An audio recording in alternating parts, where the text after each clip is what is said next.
सभी की शुद्ध आत्मा को अनंत वंदन नमन। संसार के स्वभाव को कहते हैं। दो पंक्तियों के अंदर ज्ञानियों ने बहुत सुंदर दो पंक्तियां लिखी है कि एक दो पंक्तियों से संसार का स्वभाव स्पष्ट हो जाएगा। और वो दो पंक्तियां हैं, बहुत ध्यान से सुनना, बहुत साहित्यिक पंक्तियां हैं। ज्ञानियों का स्वर है दुख के पैर में सुख की पायल बंधी हुई है। दुख के पैर में सुख की पायल बंधी हुई है और सुख के पैर में दुख की बेड़ी बंधी हुई है। बेड़ी यानी जंजीर। फिर से बोले, आप ही ने इसको समझाना है, मुझे एनालाइज करना है। कैसे इसको एनालाइज करेंगे?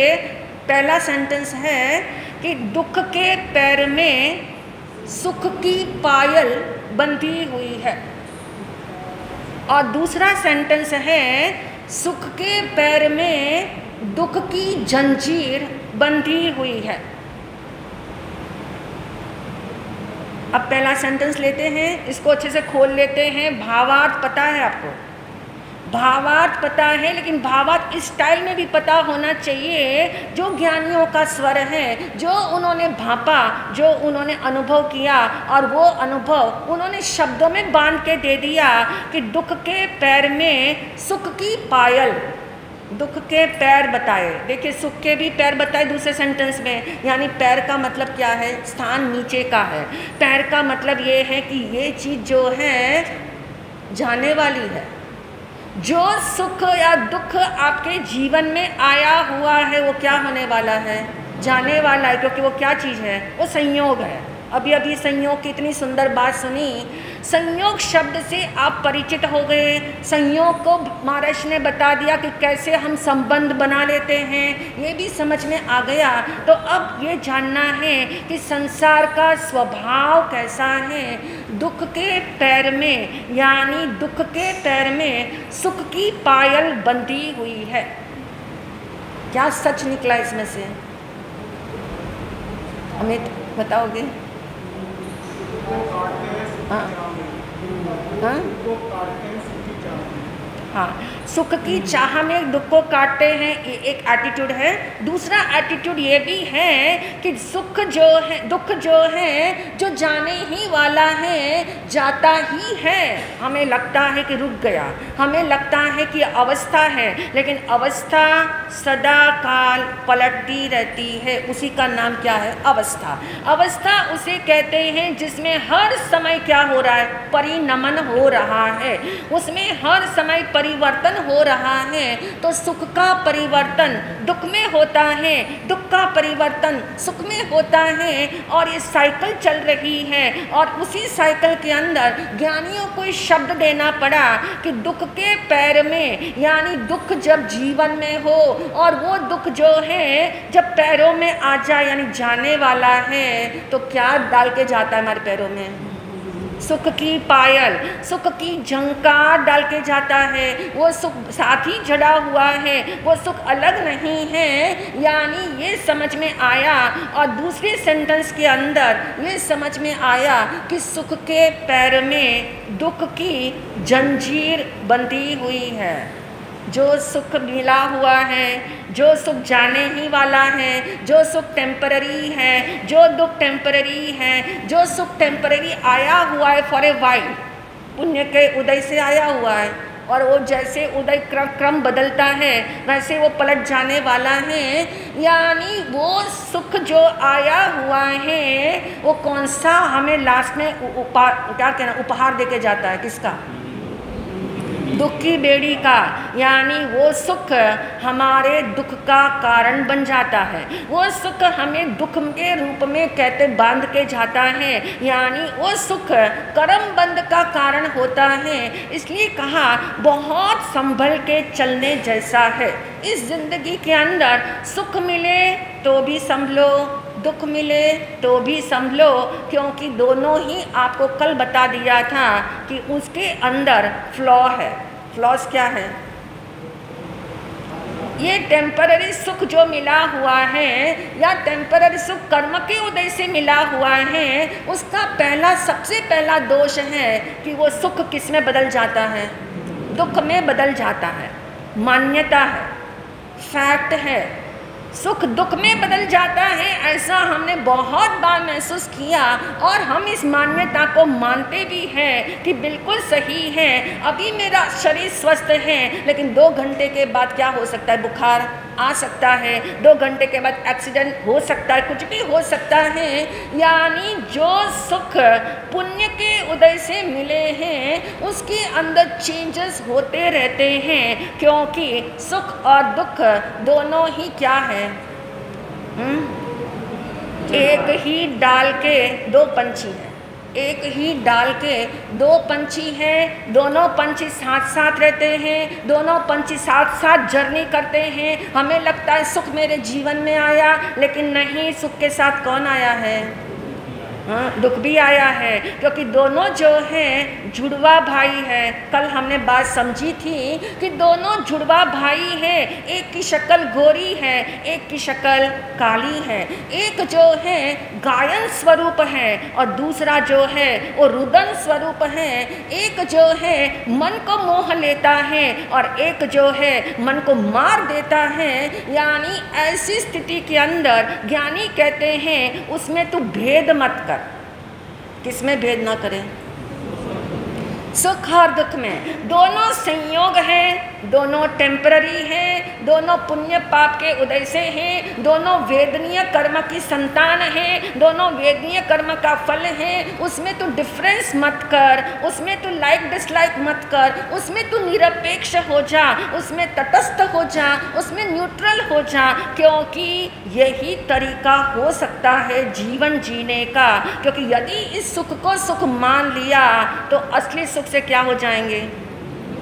दूर हो जाएंगे। वो असली सुख जो आत्मा का है, जो त्रैकालिक है, जिसका कभी वियोग होता नहीं है, जिसके पीछे दुख नहीं होता है, जो निराकुल स्वरूप वाला है, वो निराकुल स्वरूप वाला सुख जो है वो होते हुए भी हम उसे पहचान नहीं पाते।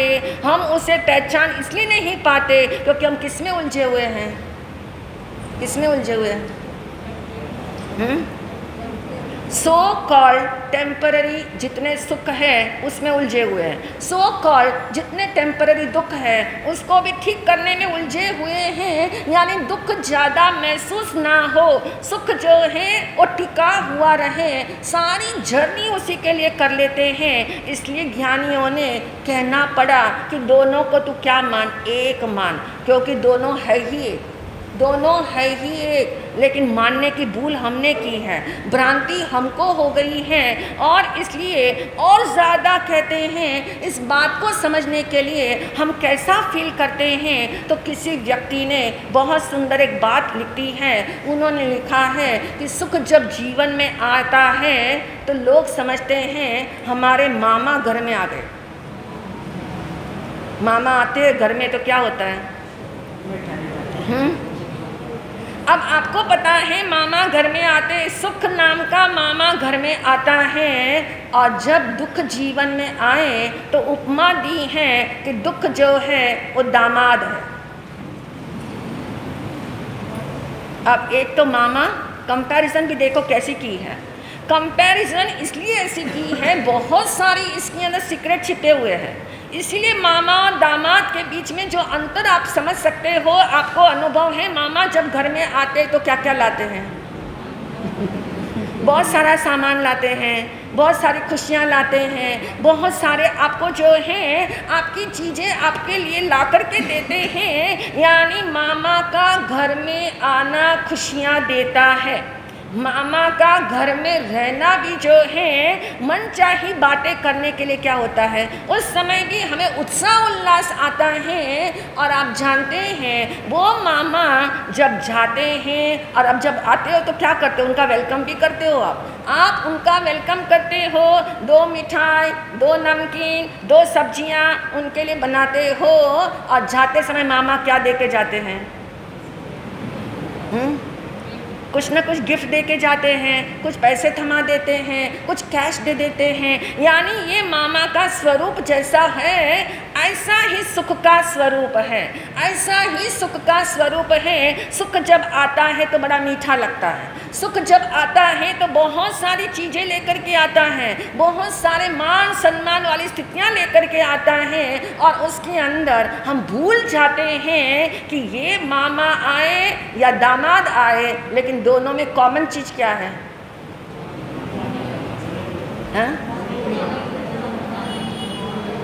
दोनों ही आए हैं तो दोनों ही क्या होंगे? जाएंगे, क्योंकि घर में रहने वाले नहीं है। वो दोनों घर में रहने वाले नहीं हैं, मेरे घर के सदस्य नहीं हैं, मेरे घर में रहने वाले नहीं। थोड़े दिन ज़्यादा रुक सकते हैं लेकिन घर में परमानेंसी लिए हुए नहीं हैं। ऐसा अंदर से पता हो कि सुख मेरे जीवन में भले ही आ गया, सोकर सुख के सारे साधन मेरे जीवन में मिल गए, लेकिन ये हमेशा रहने वाले नहीं। मैं इसका मालिकपना जो है हमेशा करने वाला नहीं, मेरेपन का लेबल हमेशा चलने वाला नहीं।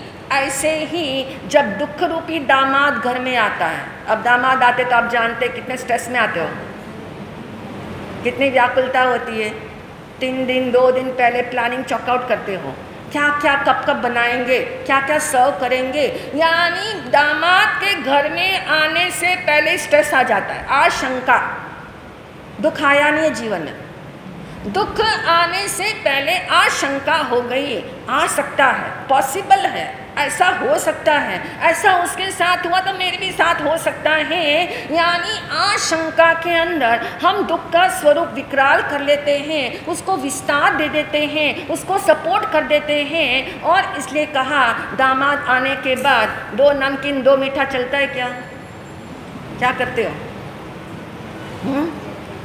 देखिए डिफरेंस, देखिए मामा आने पर और दामाद आने पर। दामाद आने पे 4 मीठा, 4 नमकीन, 4 सब्जियां बनानी पड़ती हैं, बनाते भी हो और आप जानते मनचाही जैसा मन में आ रहा हो ना वैसा बोल नहीं सकते। पूरा संयम होता है, पूरा संयम होता है, पूरी डिसिप्लिन में आप रहते हो, पूरी तरीके से आप चलते हो, बड़े सलीके से आप बात करते हो। उस समय मन चाहा जैसे भाव आते हैं उसकी प्रेजेंटेशन आप नहीं करते हो, क्योंकि आपको मालूम है कौन है, ये दामाद है, ये दामाद है, ये नाराज हो जाएंगे। उस भय से आप ये सब नहीं करते हो। वैसे ही जीवन में जब दुख आता है, आप देखो कैसी अनुशासनता अपने ऊपर आती है, कैसा संयम जीवन में आ जाता है। मन चाही बात बोलने को मन करता है उस व्यक्ति के सामने, लेकिन बोलते नहीं हैं। यानी ऐसी स्थितियां होती हैं जिस स्थितियों को आप जानते हैं कि दामाद को जब जाते तब भी क्या थमाना पड़ता है, कुछ देना पड़ता है, बहुत बड़ी अमाउंट भी देनी पड़ती है। यानी दामाद के आने पे भी तैयारी, दामाद के रहते हुए भी सारा डिस्प्ले, और दामाद के जाने के समय भी आपको क्या देना पड़ता है, बहुत सारा अमाउंट देना पड़ता है। यानी आप देखिए यही दुख जो है जब जीवन में आता है तो कहते हैं बहुत सारे हमारे हलचल, बहुत सारी हमारी कहना चाहिए स्वच्छंदता के ऊपर वो रोक लगा देता है, स्वच्छंदता को संयम में कहते हैं बदल देता है। इसलिए ज्ञानियों ने कहा बहुत संभल के चलने जैसा है। ये सुख और दुख जो है वो एक ही सिक्के के 2 पहलू हैं, उसको अलग अलग मत करो, उसमें भेद मत करो, क्योंकि ये क्या है, एक ही चीज़ के 2 स्वरूप है, एक ही बात के। क्योंकि आपको कल बात समझ में आ गई थी कि जो वस्तु एक हो और अवस्थाएं अलग अलग हो, और एक ही वस्तु की अलग अलग अवस्था है। जब सुख की अवस्था है तो दुख की अवस्था नहीं होती है, लेकिन होती तो साथ में साथ ही है। जैसे मान लो किसी व्यक्ति ने नया मकान लिया, अब नए मकान में प्रवेश करने की उसको बड़ी खुशी है। अब वो खुशी जो है यदि उससे पूछा जाए कि याद कर जब पुराने मकान में पहली बार प्रवेश किया था तब क्या हुआ था तब क्या हुआ था? तब भी खुशी हुई थी, तब भी खुशी हुई थी। अब नए मकान में, जिस नए मकान में अब जा रहे हैं वो भी खुशी हो रही है, लेकिन वो खुशी कितने समय तक रहेगी? वो मकान जब तक क्या ना हो जाए, पुराना ना हो जाए, वो मकान के साथ हमारा ज़्यादा परिचय जब तक ना हो जाए तब तक खुशी है। उसके बाद वो खुशी क्या होने वाली है? चले जाने वाली है। तो कहने का अभिप्राय, हमने अपने जीवन के अंदर बहुत बार ऐसा भापा है कि जिस सुख के पीछे हम क्रेविंग करते हैं, जिस सुख की कामना करते हैं, लालसा करते हैं, सपने देखते हैं, मेहनत करते हैं, लेकिन उस सुख के पीछे पीछे कौन चला आता है? वो दुख चला आ रहा होता है। लेकिन हमें ऊपर ऊपर देखने की आदत पड़ गई है, इसलिए ज्ञानियों को कहना पड़ा सबसे बड़ा दोष ये है कि कोई भी सुख जो है, रिलेटिव सुख जो है, वो क्या नहीं होता, एक जैसा नहीं रहता।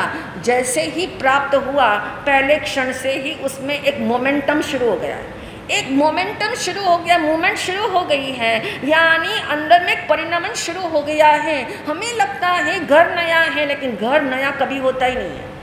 नया क्या होता है? नए हमारे अंदाज होते हैं, नए हमारी सोच होती है, नए हमारे अंदर के ख्यालात होते हैं कि घर नया है। लेकिन याद रखिए, जब से जो वस्तु बनी होती है तब से वो वस्तु क्या होनी शुरू हो गई है? पुरानी। तब से वो पुरानी होनी शुरू हो गई है। तो कहने का अभिप्राय, परिवर्तन, ये परिवर्तन सबसे बड़ा रिलेटिव सुख का दोष है। कोई परिवर्तन चाहता नहीं है, लेकिन परिवर्तन अवश्यंभावी है, होगा ही होगा। क्यों होगा? रिलेटिव सुख में परिवर्तन क्यों होगा? क्योंकि उसका स्वभाव है, क्योंकि वो पुण्य के उदय से मिला हुआ है। जो उदय से मिलेगा, एक निश्चित अंदर में सिद्धांत पिरो लो कि जो कर्म के उदय से मिलता है वो सब कुछ टेम्पररी है। जो कुछ मिला है मुझे कर्म के उदय से, इसलिए कर्म के तरफ ज़्यादा ध्यान देने की ज़रूरत नहीं। तो फिर सुख कहाँ ढूंढे? इन दो के अंदर डिफरेंशिएट मत करो। सुख और दुख जो हमें दिखते हैं, हमें लगते हैं, वो सुख नहीं, सुखाभास है। वो दुख जो है, जिसको हम दुख कह रहे हैं, वो दुख भी अल्टीमेटली किस में बदलने वाला है? सो कॉल्ड रिलेटिव सुख के अंदर बदलने वाला है। तो उसमें ना उलझ करके उस एक को पकड़ो। जो एक जो है क्या है? वो एक कौन है? वो मैं हूँ, वो मैं हूँ, मैं निःशुद्ध आत्मा हूँ। मुझ में जो सुख है वो त्रैकालिक है। कैसा है? त्रैकालिक है। वो कर्म के उदय से है, कर्म के क्षय से है। कर्म के उदय से जो सुख मिलता है वो तो आपको समझ में आ गया कि वो सुख क्या है, पलट जाता है, नंबर 1। नंबर 2, जो कर्म के क्षय से मिलता है वो सुख कैसा है? बहुत सुंदर। मेरा है कि नहीं है? इसलिए कर्म के क्षय से जो मिलता हो,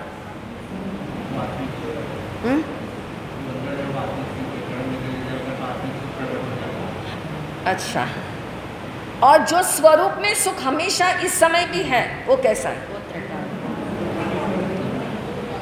वो त्रैकालिक है। यानी जो स्वरूप, देखिए सुख अलग अलग कुछ नहीं है।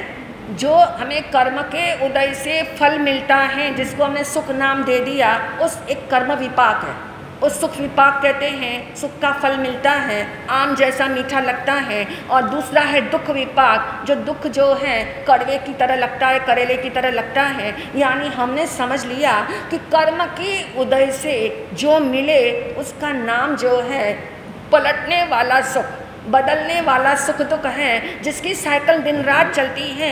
उसमें उलझ करके हमें कर्म के क्षय से जो अनंत सुख मिलेगा उसमें भी उलझने की ज़रूरत नहीं है।